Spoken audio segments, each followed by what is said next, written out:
In this video, I'm going to share with you how I create course plans when I advise students. When I became the coordinator for the LAT SMT program and I was trying to figure out what I was supposed to be doing and how to appropriately advise students, I observed my colleagues in the other programs and looked at what were they doing, how were they advising students. And Jennifer Jakowski has been advising students in the engineering program for years. And she uses this document that you're looking at here to create what is called a course plan, which is a list of courses that a student takes every semester while they are in the program at Madison College. And this made perfectly good sense to me. This is what I had when I was an undergraduate. We had like 4-year plans that laid out for any particular major what courses you took, the proper sequence, so you made sure you had your prerequisites done, etc. And that's what Jennifer and other advisors were using. Now, what I didn't like about this document, this is a Word document, is that there's nothing automated. There's no way to easily keep track of credits, so that you can see very quickly what kind of a load a student has per semester, or if they're meeting the requirements for the major, for the associate's degree. So I am not very good at developing new things, but I am pretty good at copying and stealing what other people have developed and repurposing them. So I took the concept and I created a I created a Excel workbook. And the workbook has the following tabs or worksheets: general info, course plan, transfer guide, contract, and log. And I'll explain what each of those are. So we're on the general info worksheet. Here is where, and this is a fictitious name, this is a fictitious name and a fictitious number. The information actually corresponds to a real student, but don't worry, this is not a real student ID, and this is not a real student's name. So anyway, so I met with the student and I obtained this information: their name, student ID. This is just when I started working with the student. Relevant information: this was a student that was currently in the LAT engineering program and they wanted to move over to LAT SMT. In meeting with them, I found out they were possibly interested in dental hygiene or nuclear medicine technology. Of course, being a dental hygienist does not fit into the LAT SMT. But in talking with the student, she's not really sure what she wants to do, but she was fairly certain she wanted to transfer. So as this is her first semester, she doesn't have to know exactly what she wants to do. The courses are going to be basically the same. Her academic advisor, since she's still in engineering, is technically Jennifer Jakowski, though that will change in the coming days. And I put myself here as the faculty advisor. Her intended major, she's undecided really, but if she does decide to go into nuclear technology, she wanted to go to UW Oshkosh. That's our first choice. Our second choice, possibly UW-Madison. She had a more than a full year of foreign language in high school. I don't have any of her testing information here because it's not relevant because of where she is placed. And I'll talk about that in just a moment. When I asked her, she's taking 10 hours. I'm sorry, she's working 10 hours a week. I asked that information because I need to know what other commitments students have when I'm advising them, and how many credits to take a semester, that sort of thing. She doesn't have any family responsibilities like taking care of kids or parents or anything of that nature. So this is the general information that I need when working with a student and trying to put together a course plan. And this is the course plan that I put together for the student. So when I met with the student was already in the latter portion of, basically the first semester was done. So she had already taken English and Basic Design in fall of 2020. When looking at the requirements for the LAT SMT degree, and after going to the UW Oshkosh website and seeing what classes are required during the first 2 years at UW Oshkosh in the nuclear radiologist curriculum, I was able to put together a course plan for her. So she took English 1 first semester. She's going to take English 2. She was already registered for calculus and analytical geometry, psychology, intro to diversity studies. She actually was taking another class, so she had it down. So she was actually taking 17 credits. That's what she was actually had registered for, and I was able to convince her otherwise that 17 credits would be too much, that she was already taking twice as many credits as she did the first semester, and I advised against that. Hopefully she would adjust her schedule. She said that she would.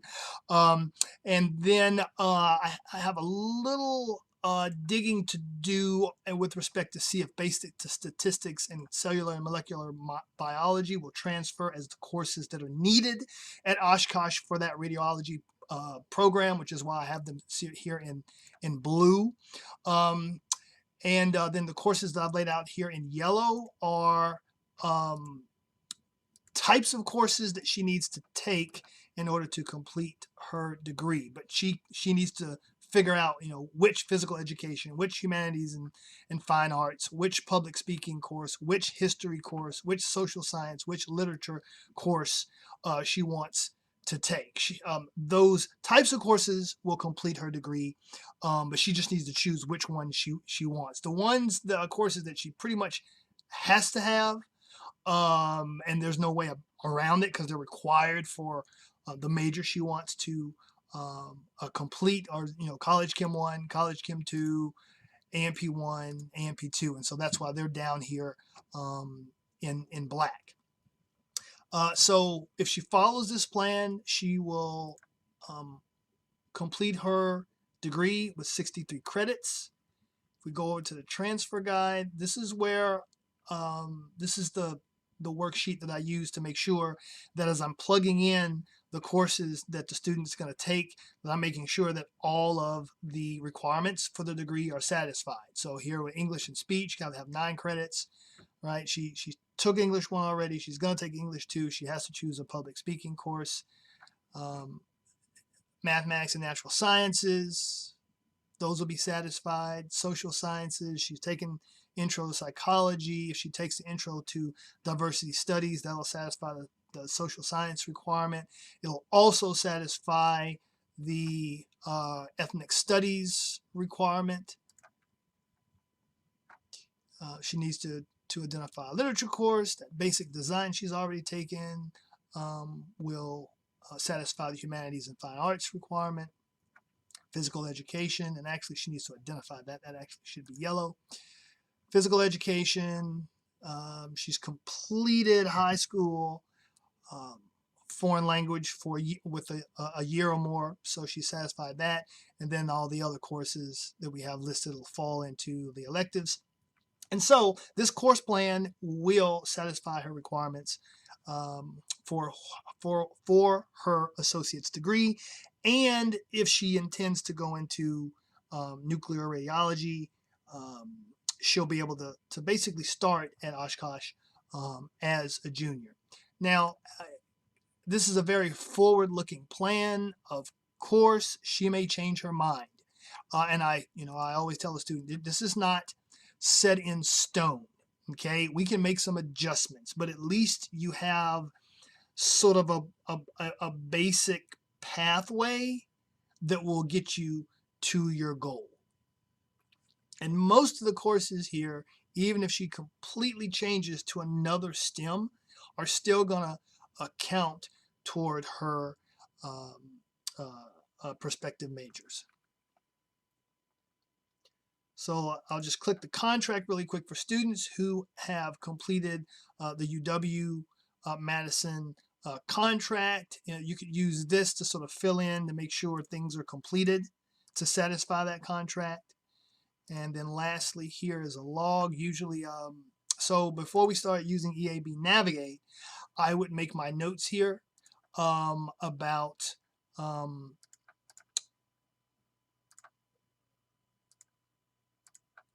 about when I met with a student, when I met, what we talked about, that sort of thing. And other times I'll also put little notes here that are useful to me, such as in this case, I was looking at what was required for their for that degree at UW Oshkosh, and what classes those corresponded to here in Madison College. So I'm providing you with the spreadsheet for you to use. You do not have to use it, but it is there for you to use. I am hoping to improve it. I am hoping to get feedback from you on how we can modify it and make it better. But it has worked well for me. So it's good for laying out the course plan and also making sure that the requirements for the degrees are satisfied. What I also like about this is, I save this and I email this to the student. So I have a copy of it. The student has a copy of it. Sometimes and I tell the students, hey, when you're working with a transfer advisor at other institutions, send this to them so that they can see what your plan is. In many cases, as I'm sitting putting these plans together, I am using information from their websites. And sometimes, just due to familiarity, I'm very confident in what I'm doing. And other times, I'm a little shaky. So I tell the students, hey, go to that institution, find a transfer advisor, work with that transfer advisor, and show them what I put together. They know their curriculum better than I do. Get feedback from them, come back to me, and we'll make the necessary modifications. Right? Sometimes I'll reach out to the transfer advisors myself. But I think this is a very effective way to advise students. Again, before closing, I just want to stress that I am open to modifying this document. I do plan to upgrade it and add I hope, some bells and whistles to make it easier to use and more effective. But I also want feedback as we continuously improve this document as we use it.